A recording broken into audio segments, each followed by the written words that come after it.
What is interesting, if we have to consider the falling of the ancient Roman Empire, the Western Roman Empire, we have to consider that in this sense, the Huns in particular develop a specific type of migrations to the Western Roman Empire in relation, in particular, on the one hand, with the East Roman Empire. This is really important because, therefore, we know that from the 376 and 378, the Goths, in particular, this type of barbarian groups arrived into the Roman Empire, and in this sense, a lot of Goths tried to enter into the Roman Empire. This is really interesting because, in any case, what the Roman Empire saw in this period, it was, in particular, a specific type of migration of a lot of people that were part of the Germanic barbarians. This is really interesting because, on the other hand, indirectly, this type of barbarians arrived into the Roman Empire because the Huns developed a specific type of conquests, and these barbarians, therefore, saw specifically a possibility of salvation entering into the Roman Empire. Therefore, according to this type of thesis, the barbarians arrived into the Roman empires indirectly because they wanted to escape in front of the Huns. But indirectly also we know that into the Roman Empire there was a specific type of connection between the emperor, the soldiers, and the lands. In particular, we know that, for example, there is the main idea that the emperor supported the important elite of the Roman Empire, and the elite, it was defensed by, for example, the soldiers, the legionaries, that they were paid from the taxes of the empire. In this sense, there is a specific type of connection between the idea of elite and between the idea of the defense of the Roman Empire. But in particular, with these important migrations of the barbarians that arrived into the Roman Empire, on the one hand into the east part, and on the other hand into the western part. For example, some barbarians arrived into Spain, in this case Vandals, and also they conquered also the western part of the North Africa, the region of Tunisia. In this sense, Carthago and his reality. This is really important because when the Western Roman Empire in the 439 lost these territories, these lands.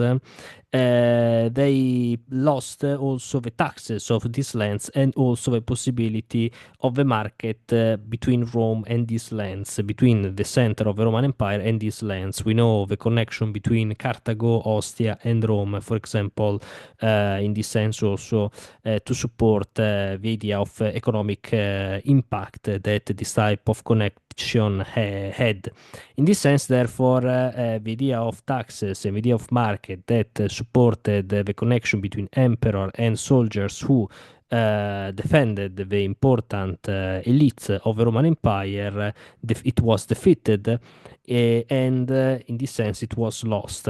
In any case, this is a specific type of connection because the Western Roman Empire didn't consider as a possibility the idea to reconquer easily the western part of Africa because there were the Huns that indirectly developed a specific type of migrations of a lot of barbarians from the east.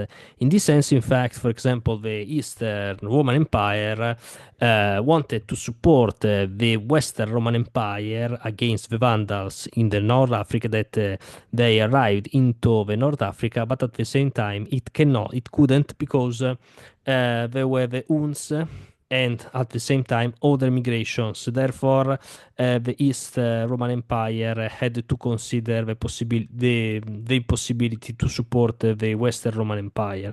This is really interesting because, in this sense, the Huns arrived also into the East Roman Empire, but also they arrived then also in the Western Roman Empire. On the one hand, in a first time in France, but in a second time also in Italy. In this sense, in any case, the Western Roman Empire tried to develop a specific type of reorganization and succeeded to defend the Roman Empire, the Western Roman Empire against the Huns. In any case, The problem of the Huns it was that they were a population that continued to leave the territories and they didn't have a specific type of organization. Therefore, the Roman Empire had a specific type of organization and it succeeded to maintain its defense. But in any case, economically, the Roman Empire had a lot of problems, and this is why, in the end, fell in the 476 AD. In particular,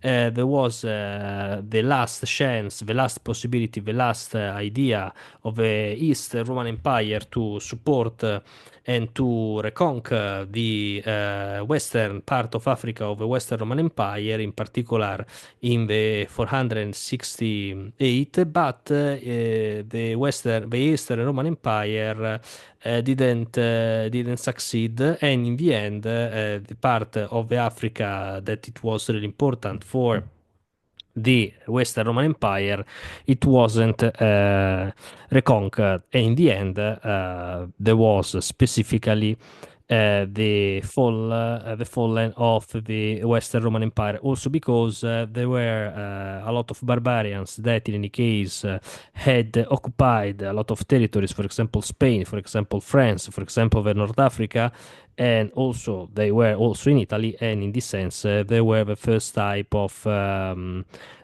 kingdoms of barbarians with into the idea of cities of and costumes of Romans. The barbarians Romans kingdom in this sense. This is the definition. In any case, the idea of Romanization and the idea of connection between barbarians as Romanization of these barbarians, it was lost. The Roman Empire, it was fallen. This is interesting because in the end, we understand that indirectly Rome maintained his defenses in a first time, in particular with his administration, with his idea of defense with its administration, but at the same time, the economic impact of the fact that it lost the North Africa, and at the same time, the impossibility of the elite class to maintain his defense thanks to the soldiers of the Roman Empire, but to connect the idea of his defense with the barbarians, because the barbarians could defend, in this sense, the important elite, the ex-important elite of the Roman Empire, arrived to develop a specific type of fallen of a Western Roman Empire. And in the end, the Roman Empire of the western part fallen in the 466 officially. Bye.